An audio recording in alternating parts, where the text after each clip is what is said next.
Sho'rchi tumanidagi barcha mahallalarning infratuzilmasini yaxshilash borasida tizimli ishlar amalga oshirilmoqda.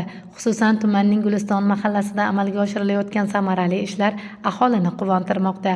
Dastavval Guliston mahallasining Ayritom qishlog'ida yashovchi fuqarolarni elektr energiyasi bilan ta'minlash maqsadida tayanch ustunlari o'rnatilib, kabellari tortildi.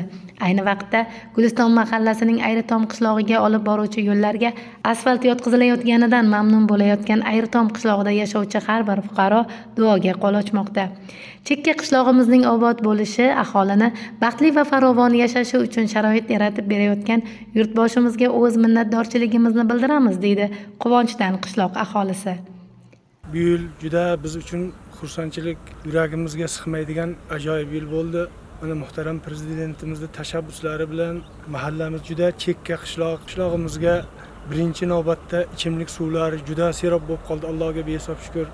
Mana yuradigan yo'llarimiz juda ravon, tep-tekis bo'lib qoldi.